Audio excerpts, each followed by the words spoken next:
تتسلى فيها قبل ما تنام، فممكن يكون كتاب افضل.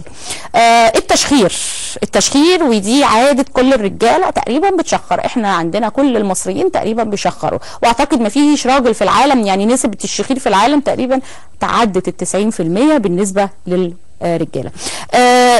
الشخير احنا عارفين ليه اسباب طبيعيه، هي الاكل قبل النوم، الاكل الحاجات الحريفه قبل النوم، الاكل الكتير او التثقيل في الاكل، او شرب حاجات كتيره بتبقى ماليه المعده. لكن برضو ليه جوانب اخرى، لان بعض اوقات الشخير بيكون بدون اي اسباب عند بعض الرجال، وبيكون في مشاكل في الجيوب الانفيه او في الانف، او بعض المشاكل يعني عنده يعني قبل كده عارفها، فبتسبب شخير نوعا ما.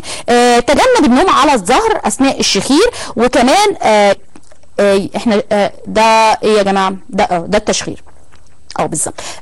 ما ننامش على ظهرنا على قد ما نقدر، نحاول ننام على يعني احدى الجوانب، لان النوم على الظهر بيسبب رجوع للسان الى الخلف، وبالتالي بيسد الحنجره وبيؤدي الى ضيق مجرى الهواء، واستخدام وساده اضافيه لرفع الراس. يعني الناس اللي بتشخر تحاول ننام على مخده عاليه شويه عن الطبيعي، وحاول النوم على احدى الجوانب، بلاش النوم على الظهر اطلاقا.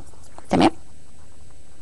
ندخل على اخر حاجه في مشاكل او ارق النوم، وهي حموضه المعده او حرقه المعده، اللي هي الحموضه يعني بالاسم الشائع او باسم الدارج ليها. الحموضه عارفين ان هي مسببه يعني او سببها بعض الاطعمه اللي ممكن الواحد يكون بيتناولها بطريقه خاطئه، لكن في بعض الناس عندهم ارتجاع في المريء يعني مزمن، وممكن بيسبب طبعا مشاكل كتير وضيقه غير طبيعيه، وخصوصا اثناء النوم. الحموضه اثناء النوم احنا عارفين بتزيد بنسبه تقريبا 100% للناس اللي بتعاني من الحموضه.